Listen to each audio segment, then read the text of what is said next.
ইস্তেঞ্জার পর কি টিস্যু ব্যবহার করা বিদআত? আল্লাহ রাসূল সাল্লাল্লাহু আলাইহি ওয়াসাল্লাম তো টিস্যু ব্যবহার করেন। ঢিলাখুলো কতক্ষণ ধরে ব্যবহার করা উচিত? 40 পা হাঁটাহাঁটি করা কি মুখ্য বিষয়? মসজিদে শুয়ে থাকা বা ঘুমানো যাবে কিনা? দাড়ি কতটুকু রাখা ফরজ? ছোটকালে স্কুলের বন্ধুদের দেওয়া পূজার নাড়ু খেয়েছি, এদিকে আমার গুনাহ হয়েছে, এখন আমার করণীয় কি? খাওয়ার সময় সালাম দেওয়া যাবে কিনা? নবী সাল্লাল্লাহু আলাইহি সাল্লামের নাম শুনলে হাতের বৃদ্ধাঙ্গুলিতে চুমু খাওয়া এবং চোখে মোছা কি সুন্নাহসম্মত? মুসলমানদের উপরে নির্মম নিপীড়ন চলছে পৃথিবীর বিভিন্ন প্রান্তে, এক্ষেত্রে আমরা যারা বাংলাদেশে আছি আমাদের করণীয় কি? নিজের ছেলেকে আব্বু এবং মেয়েকে আম্মু সম্বোধন করে ডাকা যাবে। জান্নাতে আমার ওয়াইফকে কি আমি পাবো? আল্লাহ না করুন, আমি যদি জাহান্নামবাসী হই আর আমার স্ত্রী যদি জান্নাতবাসী হন, তাহলে আমার স্ত্রী কি অন্য কারোর হয়ে যাবে? এমন আমলের কথা বলেন যে আমল করলে আমার ওয়াইফ অন্য কারোর জন্য জায়েজ হবে না। চলুন তাহলে আর বিলম্ব না করে আপনাদের প্রশ্নের উত্তর দেওয়ার আলোকিত ভবনে আমরা প্রবেশ করি এবং শুরু করি আমরা প্রশ্নোত্তর দেওয়ার পালা। আশিক মোল্লা লিখেছেন, ছোটকালে স্কুলের বন্ধুদের দেওয়া পূজার নাড়ু খেয়েছি, এদিকে আমার গুনাহ হয়েছে, এখন আমার করণীয় কি? দেখুন, পুজো বা অন্য ধর্মাবলম্বীদের যে কোনো ধর্মীয় উৎসব উপলক্ষে যদি কোনো খাবার আমাদেরকে দেওয়া হয় মুসলমান হিসাবে, সে সমস্ত খাবার হালাল হলে আমরা গ্রহণ করতে কোনো অসুবিধা নেই। যদি সে খাবার বিশেষ কোনো কল্যাণ উদ্দেশ্যে খাওয়া হয়, যেমন প্রতিমার সামনে রাখা হয়েছে, এটা বিশেষ কোনো কল্যাণ বহন করে, সেই বিশ্বাস থেকে আপনি খান, তাহলে সেটা আপনার যে বিশ্বাস ঈমান এর সাথে অসঙ্গতিপূর্ণ কাজ, সেটি অবশ্যই সঠিক নয়। তবে এমনিতে সাধারণভাবে সৌহার্দ্য সম্প্রীতিমূলকভাবে কোনো খাবার যদি অফার করা হয়, ফলমূল বা হালাল কোনো খাবার দেওয়া হয়, সেটা আপনি সাধারণ হালাল খাবার খেতে কোনো অসুবিধা নেই।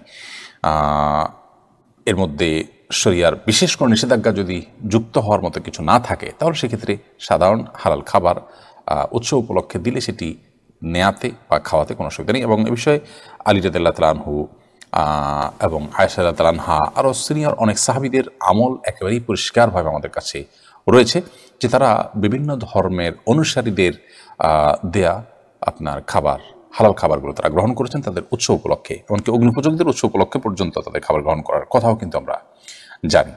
মুসলমানদের উপরে নির্মম নিপীড়ন চলছে পৃথিবীর বিভিন্ন প্রান্তে, এক্ষেত্রে আমরা যারা বাংলাদেশে আছি আমাদের করণীয় কি? দেখুন, আজকের এই পৃথিবীতে স্নায়ুযুদ্ধের গুরুত্বটা অনেক বেশি এবং এটার প্রভাবটা অনেক বেশি। আমরা নিপীড়িত মানুষদের পক্ষ নিয়ে নানা ধরনের কাজ পরিচালনা করতে পারি, আমরা শান্তিপূর্ণভাবে প্রতিবাদ জানাতে পারি, আমরা আমাদের ক্ষোভের কথা বিভিন্নভাবে প্রকাশ করতে পারি এবং যৌক্তিকভাবে সে সমস্ত অন্যায়ের প্রতিবাদ আমরা তুলে ধরতে পারি এবং যত রকমের প্রেশার ক্রিয়েট করা যেতে পারে অত্যাচারী বা নিপীড়নকারীদের প্রতি, সেটি আমরা করতে পারি। এমনকি আমাদের সরকারে যারা দায়িত্বশীল আছেন তাদের উপরে রাষ্ট্র এবং সরকারের তরফ থেকে জোরালো ভূমিকা, প্রতিবাদ এবং অন্যান্য যা যা করার আছে সেটা যেন করা হয়, সেজন্য তাদেরকে প্রেশার আমরা ক্রিয়েট করতে পারি এবং সেজন্য প্রত্যেকের যার যার জায়গা থেকে আল্লাহ যাকে যতটুকু শক্তি সামর্থ্য দিচ্ছেন সেই জায়গাতে আমরা কাজগুলো করা উচিত। সেই সাথে বিশেষ করে মসজিদে আকসা সম্পর্কে আমাদের সন্তানদেরকে জানানো, তরুণ প্রজন্মকে জানানো, এটা নিয়ে বিভিন্ন রকমের অঙ্কন প্রতিযোগিতা করা, বিভিন্ন রকমের রচনা প্রতিযোগিতা করা, এটার ইতিহাস নিয়ে পর্যালোচনা করা এবং সেটা নিয়ে আপনার জনসচেতনতা তৈরি করা এবং এই নিপীড়ন সম্পর্কে মানুষের মধ্যে জানাশোনা তৈরি করা, এটি মৌলিকভাবে একটা কাজ এবং এর একটা প্রভাব, এর একটা প্রেশার কিন্তু আছে, সেটা আমরা করতে পারি। এর পাশাপাশি আল্লাহ রাব্বুল কাছে সত্যি অন্তরস্থল থেকে গভীরভাবে তাদের প্রতি সমবেদনা জানানো এবং চোখের পানি ফেলা আমাদের কর্তব্য। নবী সাল্লাল্লাহু আলাইহি ওয়াসাল্লাম বলেছেন, মাসালুল মুমিনিনা ফি তাওয়াদ্দিহিম ওয়া তারাহুমিহিম ওয়া তাআতুফিহিম মিসলাল জাসাদ।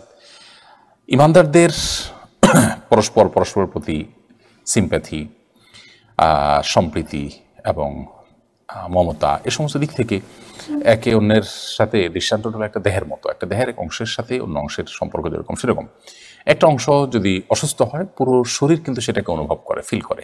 পুরো বিশ্বের মুসলমানদের অবস্থা একই রকম, বিধায় আমাদের সেই অনুভবটা, ফিলটা থাকতে হবে এবং তাদের জন্য আল্লাহ তাআলার কাছে কামনাকে দোয়া করতে হবে। আল্লাহ যাকে যতটুকু সাধ্য দিয়েছেন তার জন্য জবাবদিহিতা কিন্তু ঠিক ততটুকু। অতএব সাধ্য অনুযায়ী আমরা প্রত্যেকে চেষ্টা করব এই সমস্ত অন্যায়ের বিরুদ্ধে দাঁড়াবার এবং কাজ করবার। আবির হোসেন আপনি লিখেছেন, জান্নাতে আমার ওয়াইফকে কি আমি পাবো? আল্লাহ না করুন, আমি যদি জাহান্নামবাসী হই আর আমার স্ত্রী যদি জান্নাতবাসী হন, তাহলে আমার স্ত্রী কি অন্য কারোর হয়ে যাবে? এমন আমলের কথা বলেন যে আমল করলে আমার ওয়াইফ অন্য কারোর জন্য জায়েজ হবে না। দেখুন ভাই আবির, স্বামী স্ত্রী পরস্পরের প্রতি ভালোবাসা থেকে আমরা এই ধরনের প্রশ্ন করে থাকি, কিন্তু আমাদের মনে রাখতে হবে যে এই দুনিয়ার ভালোবাসা, এই দুনিয়ার মমতা, এগুলো আমাদের এখন অনেক বড় মনে হচ্ছে আমাদের কাছে। কিয়ামত সম্পর্কে আল্লাহ তাআলা বলেছেন যে ইন্না জালজালাতাস সাআতি শাইউন আযীম, ইয়াউমা তারাউনাহা তাযহালু কুল্লু মুরজিআতিন আম্মা আরদাআত, মহাপ্রলয় যে হবে, কেয়ামত বা আপনার হিসাব দিবস তো অনেক পরে, সেটির যে সূচনা হবে মহাপ্রলয়ের মাধ্যমে, সেই মহাপ্রলয় সম্পর্কে আল্লাহ তাআলা বলেছেন এটা বিশাল বড় একটা বিষয় হবে। এত বড় বিষয় হবে যে দুগ্ধদানকারিণী মা নিজের দুধ দেওয়া সন্তান কথা ভুলে যাবেন এর ভয়াবহতায়, এবং গর্ভধারণকারী মার গর্ভে সন্তান আছে সে কথা ভুলে যাবেন ভয়াবহতার কারণে। ভয়াবহতার কোন পর্যায়ে চলে যাবে, এইসব ভালোবাসা এগুলো গৌণ হয়ে যাবে তখন যদি ওই পরিস্থিতির মুখোমুখি আমরা পড়ি। তো সেই জন্য আমরা ওই পরিস্থিতির কথা আঁচ করতে না পারার কারণে আমাদের কাছে আমাদের ভালোবাসাটা বড় হচ্ছে বা বড় করে আমরা দেখছি। এই কথা বলার উদ্দেশ্য হলো যে আমরা যারা চিন্তা করছি যে একসাথে থাকার ব্যবস্থা হোক, সেটা আমরা করি, তো এর চাইতে বেশি আমাদের চিন্তা করা উচিত যেন আমি জাহান্নামে না যাই। আমার আল্লাহ না করুক জাহান্নামের ফয়সালা যদি হয়, তাহলে সেক্ষেত্রে একসাথে থাকা না থাকা এগুলো আমার মাথায় আসবে না, এগুলোর চেয়ে অনেক বড় বিষয় ঘটে যাবে। বিধায় আমাদের চেষ্টা থাকা উচিত জান্নাতে যাওয়ার। আর হ্যাঁ, এটাই হলো একমাত্র উপায় যে আপনারা উভয় জান্নাতে যাওয়ার মতো কাজ অব্যাহতভাবে করতে থাকবেন, জাহান্নাম থেকে মুক্ত থাকার কাজগুলো করতে থাকবেন, অর্থাৎ উভয় যাতে জান্নাতে যান সে চেষ্টা করতে থাকবেন। এটাই হলো একমাত্র আমল। এর মাধ্যমে ইনশাআল্লাহ বিদিনিল্লাহ আল্লাহ তাআলা আপনাদের উভয়কে সেখানে সম্মিলন ঘটাবেন। এর বাইরে স্বামী স্ত্রী একজন জাহান্নামে গেলে আরেকজন জান্নাতে গেলে তার কি হবে, তার অন্য কারোর হয়ে যাবেন কিনা তিনি, এ বিষয়ে কোরআন হাদিসে আলাদা করে কোনো কিছু বলা নেই। এর প্রকৃত স্বরূপ কি হবে সেটা একমাত্র আল্লাহ রাব্বুল আলামিন ভালো জানেন। আলামুল গায়েবের বিষয়, অদৃশ্যের জগতের বিষয় কি হবে না হবে আমরা ধারণা করে কোনো কথা বলতে পারি না।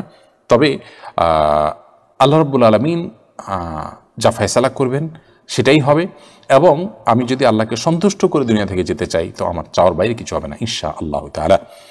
এমডি শাওন আপনি লিখেছেন, আমি একটা দোকানের কর্মচারী, মসজিদে নামাজের সময় দোকানের কাস্টমার থাকলে কি দোকানের কাস্টমার রেখে নামাজ আদায় করা যাবে? এতে কি দোকানের মহাজনের হক নষ্ট হবে?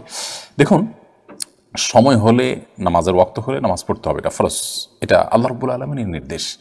আল্লাহ রাব্বুল আলামিনের এই নির্দেশ পালন করতে গিয়ে কারোর কোনো প্রকার অসুবিধা তৈরি হলেও সেটা আপনাকে করতেই হবে। তবে এ সমস্ত ক্ষেত্রে আগেভাগে বলে নেওয়া ভালো যে আপনার মহাজন বা মালিক যিনি আছেন তিনি যেন আপনাকে এটা অ্যালাউ করেন। তিনি যদি অ্যালাউ না করেন তাহলে সেক্ষেত্রে আপনি অন্য চাকরি খুঁজবেন, কিন্তু অবশ্যই আপনাকে নামাজের সময় নামাজ পড়তে হবে। আর নামাজের সময় নামাজ পড়তে যাওয়ার কারণে আপনার মালিকের ক্ষতি সেটা ধর্তব্য হবে না। তবে হ্যাঁ, যদি কোনোভাবে মালিকের ক্ষতি না করে নামাজ পড়ার সুযোগ থাকে, যেমন একজন মসজিদে গিয়ে নামাজ পড়লেন একদিন, আরেকজন দোকানে দুজন মিলে জামাত করলেন, এভাবে পালাবদল করে করলেন, একটু আকপাস করে করলেন, অর্থাৎ এমনভাবে করলেন যে দোকানদারেরও ক্ষতি না হয় বা নামাজেরও অসুবিধা না হয়, তাহলে সেটা হবে সবচেয়ে উত্তম এবং দায়িত্বশীলতার কাজ। মুবারক হোসেন শিবলু আপনি লিখেছেন, দাড়ি কতটুকু রাখা ফরজ? দাড়ি একজন মুসলিম প্রাপ্তবয়স্ক পুরুষের জন্য লম্বা করার নির্দেশ নবী সাল্লাল্লাহু আলাইহি ওয়াসাল্লাম দিয়েছেন। আফুল্লুহা আর খুল্লুহা, তোমরা দাড়িকে ছেড়ে দাও, দাড়িকে লম্বা করো, এই জাতীয় নির্দেশগুলো তিনি করেছেন। অর্থাৎ দাড়িকে ছেড়ে দেওয়া এবং লম্বা করার নির্দেশ কিন্তু হাদিসে এসেছে। কতটুকু লম্বা করব এটা নিয়ে ওলামা ইকরামের মধ্যে দুটি মত পাওয়া যায়। অনেক ওলামা ইকরাম বলেছেন যে লম্বা করো বলেছে অতএব লম্বা করতেই থাকবো। তবে এক মুষ্টির ব্যাপারে একটি বেশ স্ট্রং মত আছে, ইমাম আবু হানিফার মাযহাব এবং আর অন্যান্য ওলামা ইকরামের অনেকের মত হলো যে এক মুষ্টির পরে অতিরিক্ত হলে সেটা চাইলে আপনি কাটতে পারেন। এখন এক মুষ্টির অতিরিক্ত হলে সেটি কাটা যাবে যে তার দলিল এবং প্রমাণ কি? তার প্রমাণ হলো সহিহ বুখারীতে স্বয়ং আব্দুল্লাহ ইবনে ওমর রাদিয়াল্লাহু তাআলা আনহু থেকে বর্ণিত আছে যে হজের সময় তিনি এক মুষ্টি ধরে তার অতিরিক্ত দাড়ি তিনি কেটেছেন, এবং অন্যান্য সাহাবীদের অনেক থেকে আরও কোনো সাহাবী থেকে একই আমল পাওয়া যায়। তো এগুলো থেকে বোঝা যায় যে আসলে এক মুষ্টির পরে অতিরিক্ত দাড়ি কাটা যায়। নবী সাল্লাল্লাহু আলাইহি ওয়াসাল্লাম যে লম্বা করতে বলেছেন এর মানে হলো এভাবে লম্বা করতে থাকা। আর যদি কারোর দীর্ঘ করতে করতে এত বেশি দীর্ঘ হয় যে পেশাব করলে পেশাব ছিটে আসে সেখানে, কিংবা আপনার বোতাম লাগাতে অসুবিধা হয় বা অস্বস্তির অবস্থা তৈরি হয়, তাহলে এক মুষ্টির পরের অংশ তিনি চাইলে কাটতে পারেন। কিন্তু অনেক ওলামা ইকরামই নবী করিম সাল্লাল্লাহু আলাইহি ওয়াসাল্লামের থেকে যেহেতু এক মুষ্টির পরে কাটা আর বিষয়ে কোনো স্পষ্ট বক্তব্য নেই, সেজন্য তিনি লম্বা করতে বলেছেন, সেই হিসাবে শুধু যতটুকু সম্ভব লম্বা করার কথাই বলে থাকেন। আর প্রসঙ্গত বলে রাখি, দাড়ি রাখা ফরজ নয়, দাড়ি রাখা ওয়াজিব, আবশ্যক। ফরজ এবং ওয়াজিব গুরুত্বের বিচারে প্রায় কাছাকাছি হলেও বেশ কম আছে।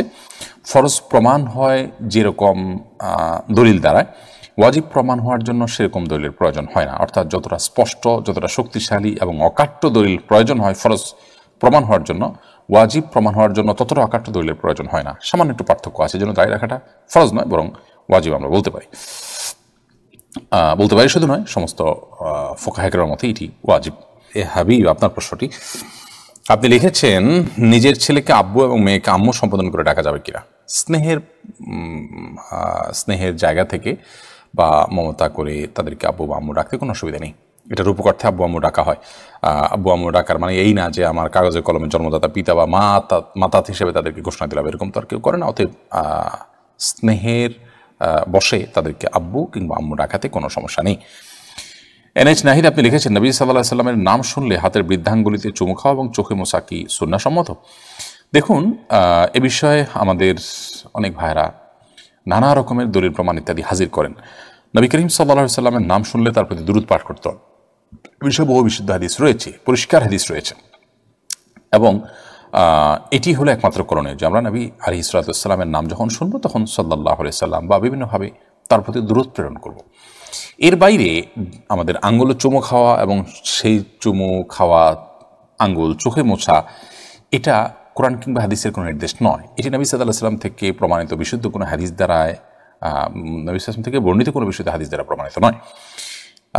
এর মাধ্যমে চোখের যদি বাড়ে উপকার হয় বা এটা মহব্বতের প্রকাশ হয় ইত্যাদি, এই সমস্ত কথাগুলো অন্যদের কথা, কোরআন এবং হাদিসের কথা নয়, কোরআন হাদিস থেকে প্রমাণিত কোনো বিষয় না। আমাদেরকে মনে রাখতে হবে, আল্লাহ তাআলা বলেছেন, মা আতাকুমুর রাসূলু ফাখুযুহু ওয়া মা নাহাকুম আনহু ফান্তাহু, তোমাদেরকে রাসূল যা দিয়েছেন সেটিকে তোমরা আঁকড়ে ধরো, আর রাসূল সাল্লাল্লাহু আলাইহি সাল্লাম যা থেকে তোমাদেরকে বিরত থাকতে বলেছেন, বারণ করেছেন, তা থেকে তোমরা বিরত থাকো এবং দূরে থাকো। অতএব একজন মুসলমান হিসেবে আমরা সেই কাজগুলো করে যাব যা আমাদেরকে আল্লাহ হাবিব সাল্লাল্লাহু আলাইহি সাল্লাম করতে নির্দেশ করেছেন। তারই অংশ হিসাবে আমরা নবী সাল্লাল্লাহু আলাইহি ওয়াসাল্লাম নাম শোনার পর দুরূদ পাঠ করব, আর আঙ্গুলে চুমু খাওয়া চোখে মোছার নির্দেশ যেহেতু তিনি করেননি, কোরআন হাদিস দ্বারা প্রমাণিত নয়, বিধায় সেগুলো থেকে আমরা বিরত থাকবো। এমনি নাইম হাসান লিখেছেন, মসজিদে শুয়ে থাকা বা ঘুমানো যাবে কিনা?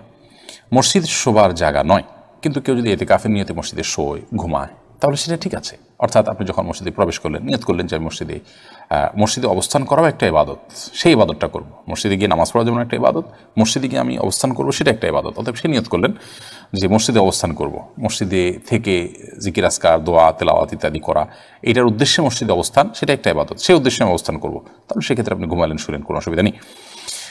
কিন্তু এমনিতে আপনি মসজিদকে হোটেল বানালেন, আপনি এটাকে একরকম ম্যাচের মতো বানালেন যে বাহিরে আপনি সমস্ত কাজ কামে মাশগুল থাকেন, মসজিদে এসে শোন, মসজিদে এসে ঘুমান, জাস্ট সময় কাটান, শোয়ার জন্য মসজিদে আসেন, এরকম হলে সেটা অবশ্যই জায়েজ নয় এবং মসজিদ এটার জন্য তৈরি হয়নি। সোহানুর রহমান শিহাব আপনি লিখেছেন, খাওয়ার সময় সালাম দেওয়া যাবে কিনা? খাওয়ার সময় সালাম দেওয়া নেওয়াতে মৌলিকভাবে কোনো অসুবিধা নেই, যদি ডিস্টার্ব ফিল না করেন যাকে সালাম দিয়েছেন তিনি, তাহলে সেক্ষেত্রে খাওয়ার ফাঁকে ফাঁকে আমরা কথা বললে সেটা যেরকম নাজায়েজ নয়, ঠিক সালাম আদান প্রদান করলেও সেটা নাজায়েজ নয়। আমরা অনেকে মনে করি খাওয়া আর ইবাদত করা সমান, খাওয়া আর নামাজ পড়া সমান, এরকম অনেক মুখরোচক কথা বা অনেক বলি আমরা শুনতে পাই, এগুলোর কোনো ভিত্তি নেই। নামাজ এরকম কথা বলা যায় না, সালাম দেওয়া যায় না, খাওয়ার সময় এরকম কথা বলা যাবে না, বোবার মতো বসে খেতে হবে এবং সালাম দেওয়া যাবে না, এরকমটা আমরা অনেকে মনে করি, এটা সঠিক নয়।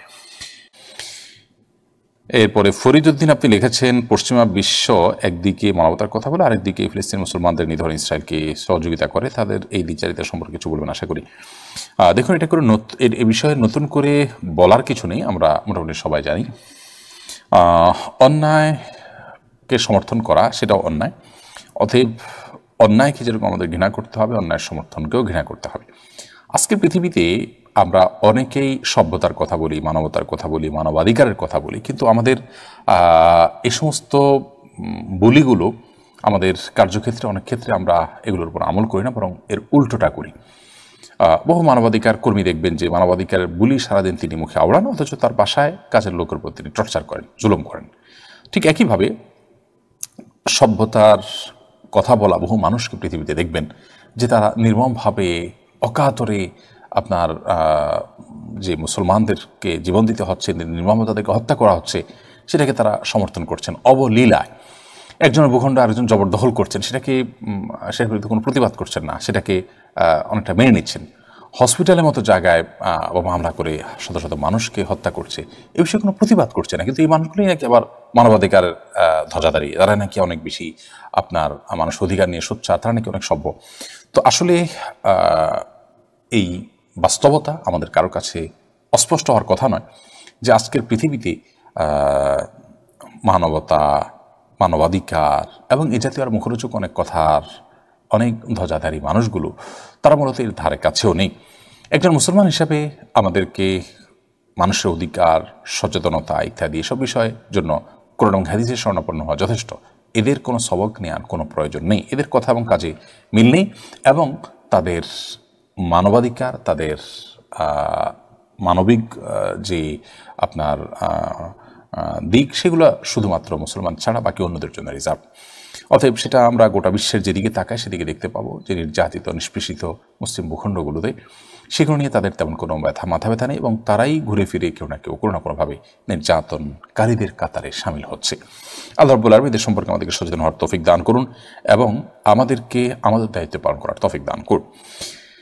সাবিহা শান্তা আপনি লিখেছেন, মেয়েদের চুল কাটলে কি গুনাহ হবে?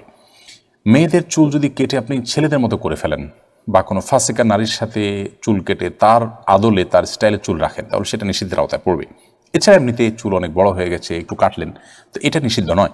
উম্মাহাতুল মুমিনিনদের থেকে চুল কাটার বিষয়ে প্রমাণিত আছে। কিন্তু এর মানে এই না যে ওই যে বললাম চুল কেটে আপনি পুরুষের মতো করে ফেললেন, যে নারী পুরুষ আলাদা করার কোনো সুযোগ নেই, অথবা আপনার কোনো ফাসেকা নারীর চুলের স্টাইল আপনি ধারণ করলেন, সেরকম যদি হয় তাহলে সেটা নিষিদ্ধের আওতায় পড়বে। কারণ মান তাশাব্বাহা বিকওমিন ফাহুয়া মিনহুম, যে ব্যক্তি কোনো জাতির সাদৃশ্য গ্রহণ করে সে তাদের অন্তর্ভুক্ত হবে। তাছাড়া নবী সাল্লাল্লাহু আলাইহি ওয়াসাল্লাম বলেছেন, লাআনাল্লাহুল মুতাশাব্বিহাত মিনান নিসাই বির-রিজাল, যেসব নারীরা পুরুষদের সাথে বিভিন্ন তাদের আচার আচরণ, তাদের কাজকর্ম, পোশাক আশাক ইত্যাদিতে কোনো পুরুষের সাথে সাদৃশ্য গ্রহণ করে সে তাদের অন্তর্ভুক্ত হয়। অতএব সে জিনিসটা যেন না হয় সেটা খেয়াল রাখতে হবে। এটা খেয়াল রেখে আপনি যদি চুল কাটেন, খুব বেশি লম্বা হয়েছে, আপনি চুলের কিছু অংশ কাটলেন, তাহলে সেটা নিষিদ্ধের আওতায় পড়বে না ইনশাআল্লাহ তাআলা। আলাউদ্দিন ফারাবি আপনি লিখেছেন, ইস্তেঞ্জার পর কি টিস্যু ব্যবহার করা বিদআত? আল্লাহ রাসূল সাল্লাল্লাহু আলাইহি ওয়াসাল্লাম তো টিস্যু ব্যবহার করেন। দেখুন, আপনি স্টুল পাসের পর, পায়খানা করার পর, আপনার ইস্তেঞ্জা করার পর কোনো কিছু দিয়ে পরিচ্ছন্ন হলেন, সেটা কোনো পাথরের টুকরা হতে পারে, কোনো মাটির টুকরো হতে পারে, বা অন্য কিছু দিয়ে আপনি করলেন, সম্মানজনক কোনো কিছু দিয়ে করলেন না, জাস্ট সাধারণ কোনো যে এটার জন্যই উপযোগী কোনো কিছু দিয়ে আপনি পরিষ্কার করলেন, এরপর আপনি পানি ব্যবহার করলেন, এটা হাদিস দ্বারা প্রমাণিত। অতএব সেটা আপনার ঢিলাই হইতে হবে, অর্থাৎ মাটির চাকাই হতে হবে, কিংবা পাথরের কুচি টুকরাই হতে হবে, এটা বাধ্যতামূলক না। টিস্যু নবী সাল্লাল্লাহু আলাইহি ওয়াসাল্লাম ব্যবহার করেনি, নবী করিম সাল্লাল্লাহু আলাইহি ওয়াসাল্লাম তো এই কাপড়ও ব্যবহার করেনি, তার সময় তো এই সুতা এই কাপড় ছিল না। নবী করিম সাল্লাল্লাহু আলাইহি ওয়াসাল্লাম তো চশমা ব্যবহার করেনি, তার সময় এটা ছিল না। দুনিয়াবী বিষয় মূলগতভাবে যেটা কোনো ইবাদত না। আমি এই টিস্যুটা ব্যবহার করছি, টিস্যুটা ব্যবহার করলে সওয়াব বেশি হবে, ইট বা পাথর ব্যবহার করলে সওয়াবটা কম হবে, মাটির চাকা ব্যবহার করলে সওয়াবটা কম হবে, এরকম তো না। অর্থাৎ এটার সাথে সওয়াবের সম্পর্ক নেই, এটা নিছক একটা মাধ্যম পরিবর্তন হতে পারে। নবী সাল্লাল্লাহু আলাইহি ওয়াসাল্লাম তো এই কলম দিয়ে লেখেন নাই, আমরা তো এই কলম দিয়ে লিখছি। তিনি যে কনফিডেন্সের সাথে এরকম না, তাহলে আমারটাকে বিদআত হবে না? এটা বিদআত হবে না। বিদআত হলো গায়রে দীরা দি সমর্দন বিদআত, যেটা দিন নয় সেটাকে দিন মনে করা বিদআত। টিস্যু ব্যবহার করাটা দিন, ওই মাটির চাকা ব্যবহার করাটা দিন নয়, এরকম যদি মনে করা হয় তাহলে সে বিদআত হবে। আমি টিস্যু একটা মাধ্যম হিসেবে ব্যবহার করছি, অন্য কোনো মাধ্যম থাকলে অন্য কোনটা দিয়ে করতে পারতাম, এটা ইবাদত হিসাবে করছি না।